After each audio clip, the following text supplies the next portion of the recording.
there, guys. It's Jimmy the K with another installment of the Jimmy the K Sports Show. I'm so happy that you've come to join us this week. It's been an eventful week. If you're a sports fan, lots of things going on. NHL playoffs, the NBA playoffs kicked off today.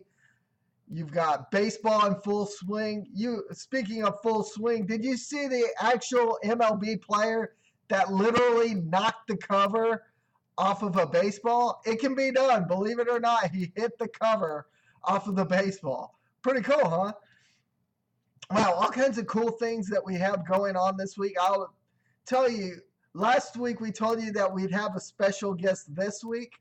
I guess no special guest wanted to sit in with me, so you're stuck with me. Sorry. Life stinks and then we die, right? Let's go ahead and talk a little bit about our Texas Rangers. Let's start off a little bit with the Texas Rangers. The Rangers, can I tell you this? How many times have I said since show number one that these Texas Rangers, no matter what, or since day number one for the Texas Rangers, that this team would put up runs, and when they started to put up runs, it would get ugly. It did last night. They put up 12 against the Chicago White Sox. The night before, they put up 8. As of right now, it's 5-1 in the top of the 6th. You know, I'm not a big person to say I told you so, but in some ways I want to say I told you so. Because I know for a fact all it took was this team meshing together. When this team meshed together, they would start, they would create themselves, they would be a legitimate team, and believe it or not, they're right there at the top with the Oakland Athletics. They'll finish the set tomorrow against the Chicago White Sox and then travel on, I believe, to Seattle and Oakland. You go to Seattle and Oakland there, putting up runs is going to be a little bit tougher than usual. So your pitching's going to have to be on par. Your defense is going to have to be on par. And when you score runs, you're going to need to score early and score often, as Ron Washington would say. You know, a lot of these naysayers that you see on these threads and everywhere else about the Texas Rangers have pretty well disappeared. Because the truth of the matter is, these Rangers are starting to create offense. They're starting to mesh. You know, what's really sad is this team got Colby Lewis back. They got Colby Lewis back. They're starting to get a little bit better. They got Yu Darvish back. They got a little bit better. Martin Perez is pitching lights out. He's pitching like a number 2 pitcher should pitch. And by all means, this is what the Rangers need to do. And when they get Derek Holland back, if he's only half the form that he was last season, this team still is a legitimate contender. Like I said, they're right there at the top with the Oakland Athletics. They're 2 games behind right now. If they win today, they're a game and a half behind. It's a matter of just chipping off. Your pitching, your defense is going to win games for you. Yu Darvish, this is the thing that impresses me thus far with Yu Darvish. Yu Darvish this season and the Rangers have wins in 1-0 games that last year they didn't have. Yu Darvish, when they score 1 run or 2 runs and it'd be 2-1, they go to the relievers and they lose those games. We're not seeing that with Darvish and the rest of the team this year. We're seeing this team mesh. We're seeing them put points on the board as they did last night and the night before and tonight. So the big difference between this Texas Ranger team and Texas Ranger teams of the past is the fact that this team seems to gel. You know, something I noticed as tonight's game.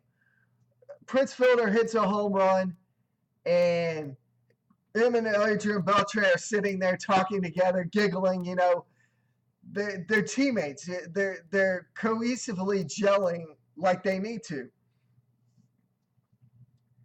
Chu's performing. Chu came to Texas on a 7-year, $120 or $140 million deal. If you're watching, correct me in the chat.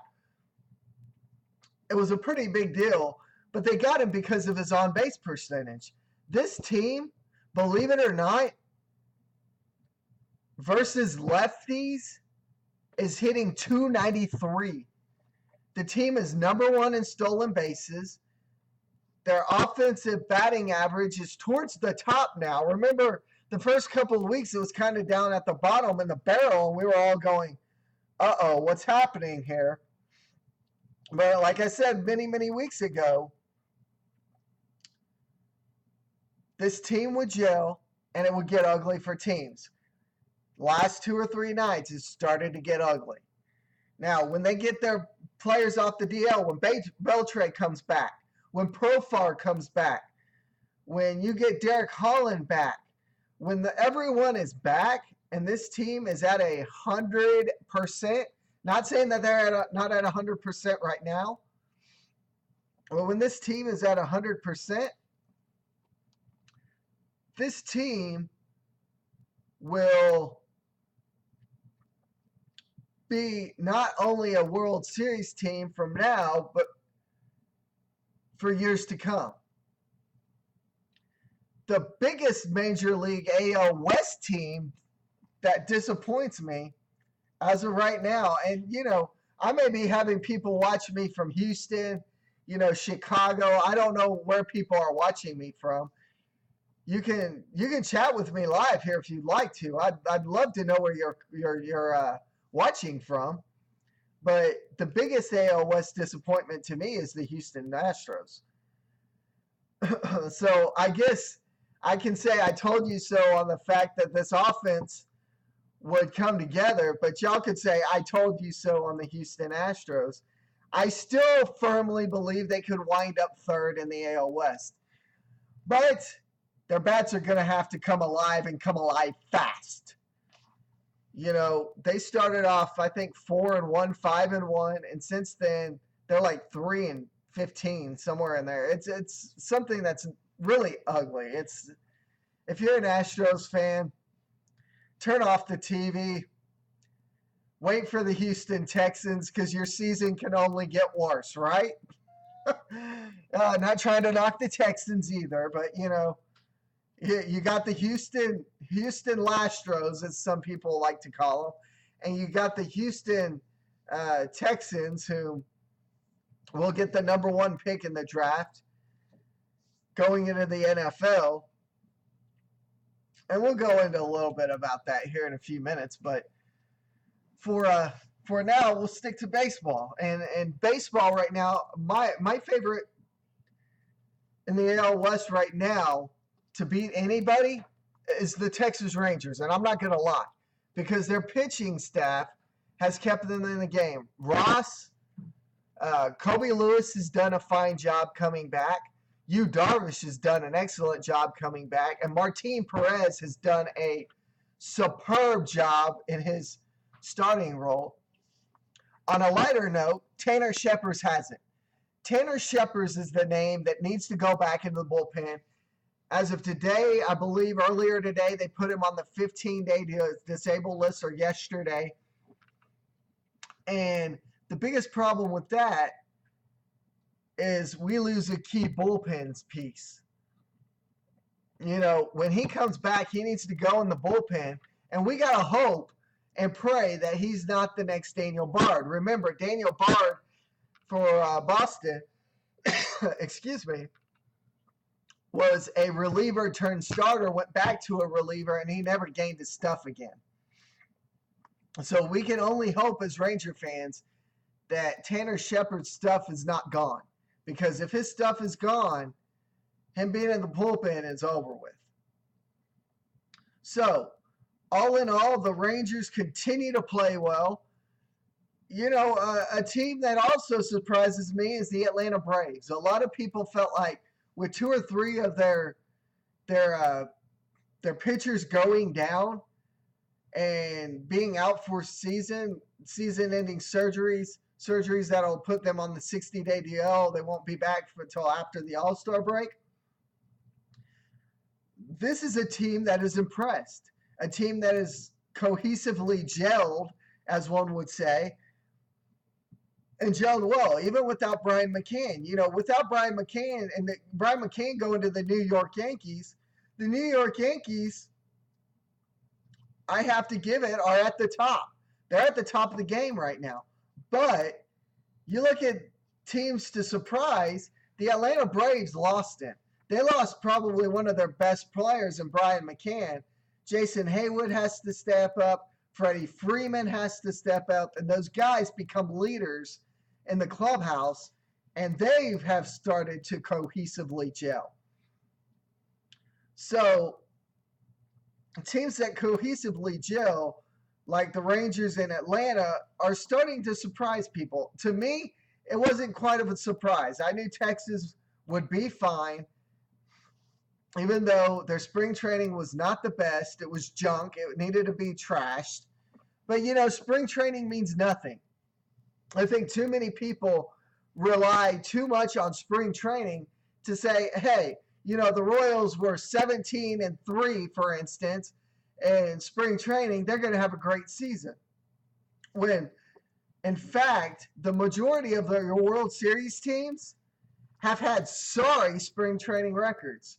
The 2 years that the Rangers went to the World Series, they had probably the worst spring training record in all of spring training.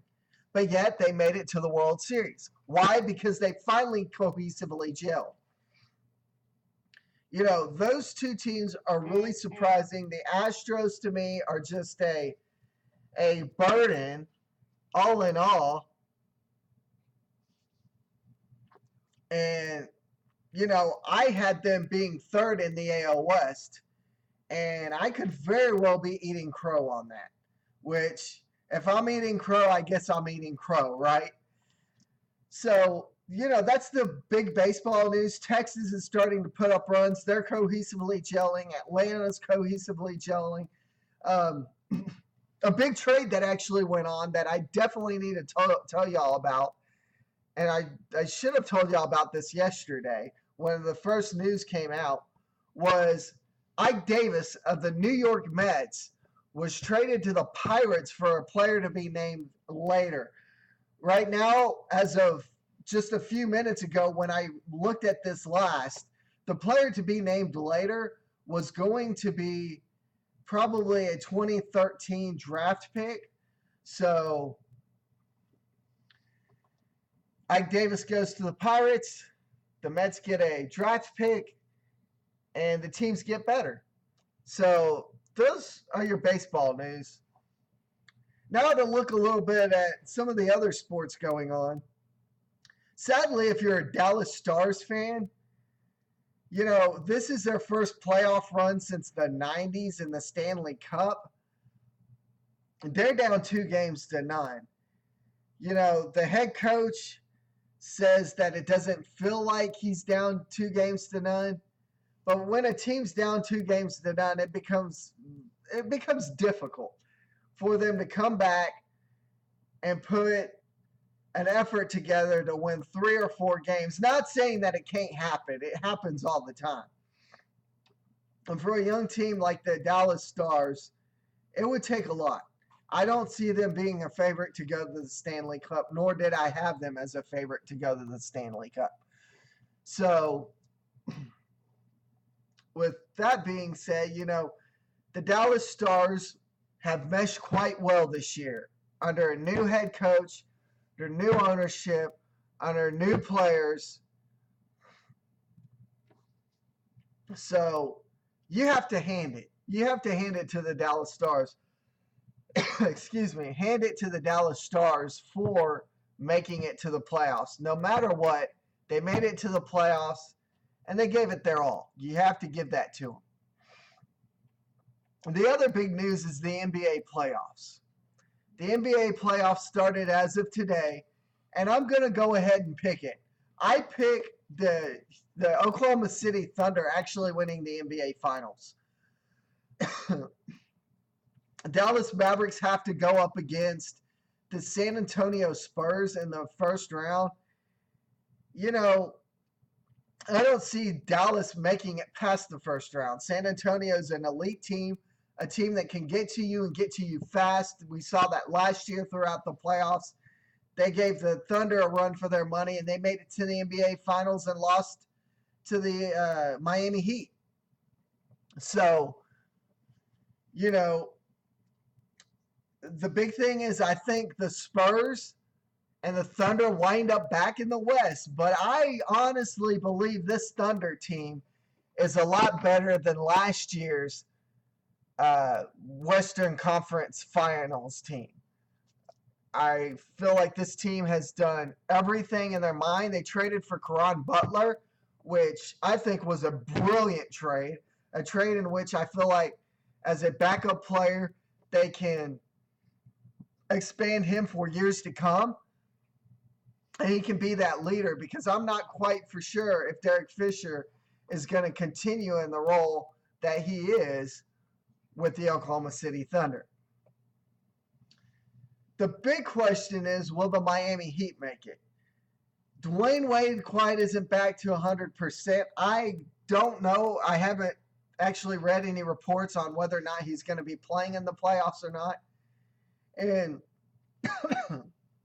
all indications are that LeBron James is having to carry this team 99% of the time. And when one player has to carry a team 99% of the time, they're just going to get tired. And you can see it in LeBron James. You can see it in his demeanor on the court. You can see it as the playoffs go on. I honestly really don't know if the Miami Heat make it to another NBA Finals. You know, do I think Golden State could go? Yes. Do I think Indiana could go? Yes. I think, it could very well be a Thunder Indiana Pacers NBA Finals game. But it could definitely be Thunder and Golden State. I don't see Dallas in the finals. The Spurs are the only other likely team. The Spurs, being older, more experienced, could very well beat the Thunder. They beat them last year. But the Thunder team has gotten better this year. Durant has started to carry the team, started to be more of a leader, more of a LeBron James type. Excuse me. And by doing that, he's not only smashed the number of games of 25 plus that Michael Jordan had, but he's become that leader that the Thunder needed 2-3 years ago to win the championship. So who's your favorites out there? I've got viewers out there. I want to know who your favorites are. Who's your favorite sports club? Let's talk about them. If you have any sports questions, chat with me here live via Ustream. I'd love to hear from you. I'd love to answer any of your sports questions. We could definitely do a last 5 minutes of the show type deal where you ask me questions and I take your answers or anything of the such. I've had loyal viewers of this show since week 1. I've had at least 5 viewers, and sometimes 10 to 15 viewers. I want to know where you're coming from. I want to know your background. I want to know your favorite sports clubs so we can get them incorporated into our show, because it's not about me as a host. It's about you as a fan. And with the things that I'm trying to work out some t-shirts that we can get you as a fan, for likes and stuff like that through Facebook. If you like something on or like our All About Sports Zone page and can refer 10 people or 10 new people to like the page, then you get a t-shirt or a keychain or this, that, and the other. We're working on different things that we can help to build the repertoire, build the audience of this show, and we definitely want you to be a part of it. So comment with your questions, comment with your concerns. I'm not just the host. I'm a fan. I'm a fan of sports. I know if you're watching, you're a fan of sports also. So if you have a sports question, just shoot them at me. Any sports questions are welcomed. If I don't know something, I'll look it up. If I don't know something and I can't look it up, I'll definitely find somebody that knows the answer. You know, Tonight I was hoping for a special guest. We didn't get that special guest. It's just me this week. But I will tell you this. I will tell you this. The next couple of months, we're going to have visitors come in and out. We're going to have people on the show. I definitely am looking forward to a good friend of mine, Larry Sanders, hopefully being a part of the show. If they're here on a Saturday night, I'll definitely have him sitting next to me. That'll be in late May. My dad will be in. We'll have him sit in if he'd like to sit in on a show. And Big E, who's definitely part about All About Sports Zone. He'll sit in more than likely if they're here on a Saturday in June. That's definitely something. So that's three people that we'll have sitting in within the next 2 months. That's what I want. I want dialogue with the fans. I want dialogue with you. I want dialogue, as a show host. We're going to better this show. This show, to me, needs a little bit of work. And I think you as a fan know that. And we're working on that. I'm working on an intro and an outro and stuff that can get you entertained at the beginning and the end of the show. And I'm working on spots to where I can link our website at the bottom of the show, to where if you want to send questions, the three ways are down, linked at the bottom. So that's another way we're looking at things. I'm looking to better the show because I know you as a fan like the show, and me as a fan want to better the show. I want to increase the audience from 10 to 20 to 20 to 30 to 30 to 40 to people saying, hey, this is a pretty good show. We talk about sports from here. We talk about sports from there. One of the last stories I want to take a look at, I'll take a look at a couple more. And one of the next to last stories I want to look at is the fact that Johnny Manziel is going to work out for the Cleveland Browns. What are your thoughts on that? My concern with him working out for the Cleveland Browns, and I'm not gonna lie about this. I think any top quarterback that the Cleveland Browns have drafted have wound up junk. Okay, look at the young kid from Texas, Colt McCoy. Colt McCoy is now a third string, if I'm not mistaken, somewhere. Brandon Weeden is now a second or third string in Dallas. You go to Cleveland Browns, and I'm not trying to knock the Cleveland Browns, but if you're drafted by the Cleveland Browns, you might as well just put doom on your name, because within 2 or 3 years, you're going to be a second or third string quarterback trying to work your way back into a starter. Sometimes it'll work, sometimes it won't. I know Manziel is only working out for teams because he wants teams to pick him and see him through light, and wants to better a team, whether it be the Browns or the Texans or whomever. My problem with Johnny Manziel, as I said in the past, is with his arrogance. I don't see him being a leader. I see him being somebody that could take a team but not take it to the next level. That's my opinion on that.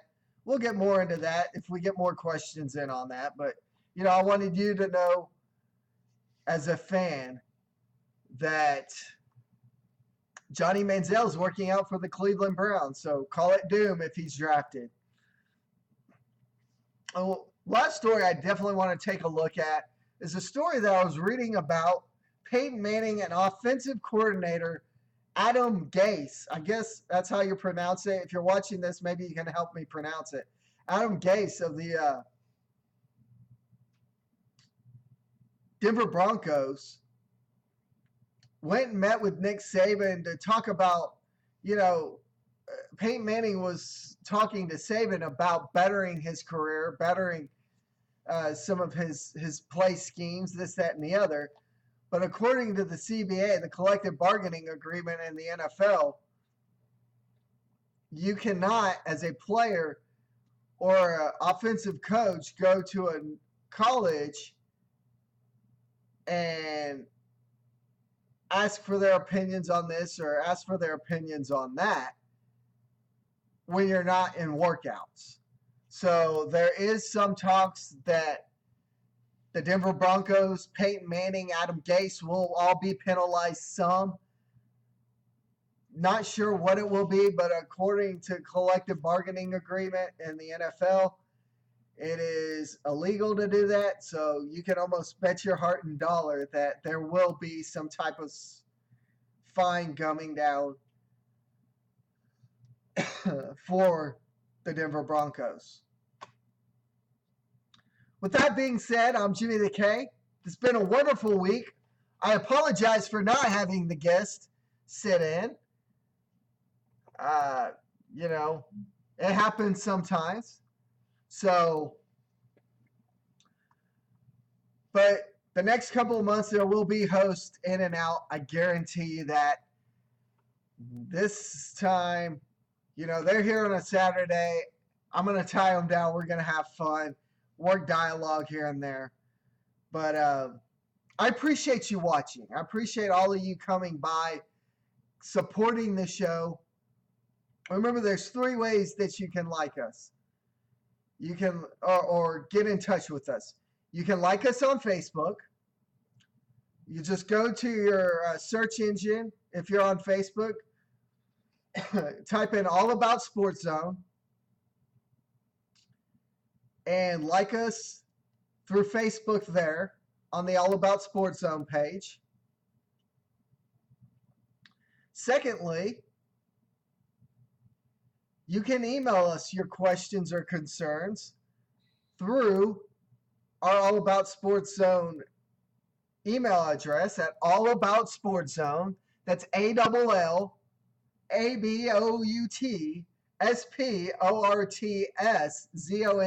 @gmail.com. That's allaboutsportszone@gmail.com.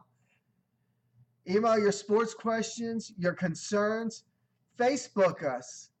Twitter us at Jimmy Kersey1 is my handle. So those are the 3 ways you can get in touch with us. Or if you're a friend of me on Facebook, just look at Jimmy Ray Kersey Jr. on Facebook. Like me, and I can link you to the All About Sports Zone page, and you can like us from there. But those are the ways you can get in touch with us with your questions, concerns, comments. I'm Jimmy the K, and until next week, 9 o'clock Central Daylight Time, I'll be back with more sports news and probably more crying in the background. I'm Jimmy the K. Until next week, peace out.